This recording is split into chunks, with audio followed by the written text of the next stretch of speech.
मित्रांनो, फायनली शेतकऱ्यांच्या प्रयत्नांना यश आलेलं आहे। दुधाला थेट अनुदान जाहीर करण्यात आलेलं आहे, मंजूर करण्यात आलेलं आहे। तर शेतकऱ्यांच्या खात्यावर हे अनुदान कधीपासून वितरित होणार आहे, त्याचबरोबर गाईच्या दुधाला आणि म्हशीच्या दुधाला एक्झॅक्टली किती रुपये अनुदान मिळणार आहे त्याविषयीची सविस्तर माहिती आपण या व्हिडिओमध्ये क्लिअर करणार आहोत। तत्पूर्वी जर चॅनलवर नवीन असाल तर चॅनलला सबस्क्राईब करा आणि समोरील बेल आयकॉन बटन दाबायला विसरू नका। तर नमस्कार मित्रांनो, मी राज सूर्यतर, स्वागत आहे कृषीमॅन यूट्यूब चॅनलमध्ये। मित्रांनो, राज्य सरकारने जवळपास 2024 मध्ये जे दुधाला थेट अनुदान जाहीर केलं होतं त्यानुसार काही शेतकरी यामध्ये वंचित राहिलेले होते। जे शेतकरी वंचित राहिलेले होते मित्रांनो, त्या शेतकऱ्यांना प्रश्न पडलेला होता की मग आम्हाला आता यापुढे दुधाचं अनुदान, थेट अनुदान किंवा दुधाचं अनुदान मिळणार की नाही। मग त्यांनी काय केलं, थोडेसे आंदोलन वगैरे केले, मग आम्हाला दुधाला अनुदान द्या वगैरे असे आंदोलन केले। तर यातच मित्रांनो, आंदोलनाचा परिणाम म्हणून दुधाला प्रति लिटर 5 रुपये अनुदान थेट डीबीटी द्वारे देण्यात येणार आहे।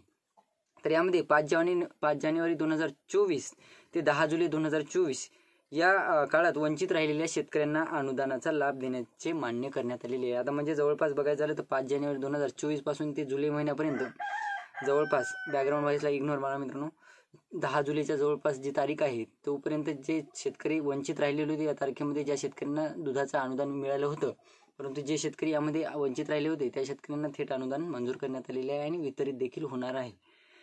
तर दूध संस्थांनी गाईच्या दुधाला 30 रुपये दर द्यावा, जेणेकरून शेतकऱ्यांना अनुदान 30 रुपये असा 35 रुपये दर मिळेल असे जाहीर करण्यात आले। म्हणजे गाईच्या दुधाला संस्थांनी काय करायला पाहिजे, 30 रुपये 35 रुपये भाव द्यायला पाहिजे असं म्हणणं होतं।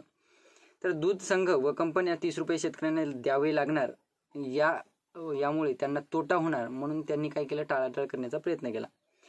तर सरकारने दूध पावडर कंपन्यांना पावडर बनवण्यासाठी दुधाला प्रति लिटर 1.5 रुपये म्हणजे 1.5 रुपयाच्या जवळपास किंवा पावडर निर्यातीसाठी प्रति किलो 30 रुपये अनुदान जाहीर केले आहे।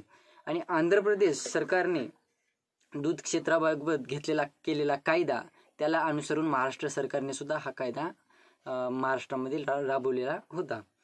तर आंध्र प्रदेशच्या सरकार दुधाच्या कायद्याच्या धर्तीवर महाराष्ट्रात करावयाच्या ज्या कायद्याचे प्रारूप तयार करून आंदोलकांना देण्यात आले आहे। म्हणजे जे आंध्र प्रदेशचं जे कायदा आहे त्याला अनुसरून आपल्या महाराष्ट्र सरकारने सुद्धा शेतकऱ्यांसाठी त्याला एक अनुसरून म्हणून एक कायदा तयार केलेला आहे आणि त्यानुसार शेतकऱ्यांना अनुदान देण्याचं ठरवलेलं आहे। तर बघायचं झालं मित्रांनो, इतरही बघायचं झालं तर केंद्र सरकार व राज्य सरकारच्या शेतकरी विरोधी धोरणामुळे जे अनुदान रखडलेलं होतं, त्यामुळे आता हे अनुदान शेतकऱ्यांच्या खात्यात थेट डीबीटीच्या माध्यमातून वितरित होण्याला सुरुवात होणार आहे। तर महाराष्ट्र शेतकरी जवळपास दुधाचे सुमारे राज्यात सध्या रोज 1,70,00,000 लिटर दुधाचे उत्पादन होते। महाराष्ट्र राज्यामध्ये शेतकरी म्हणा किंवा जे डेअरी फार्मवाले आहेत ते जवळपास बघायचं झालं तर 1,70,00,000 लिटर दुधाचे डेली एवढं हे होते, उत्पादन होते असं म्हणणं आहे। तर राज्याची रोजची द्रव रूपातील दुधाची गरज 70,00,000 लिटर एवढी आहे। तर यालाच अनुसरून मित्रांनो, शेतकऱ्यांच्या खात्यावर ही रक्कम डीबीटीद्वारे थेट अनुदान जमा होणार आहे।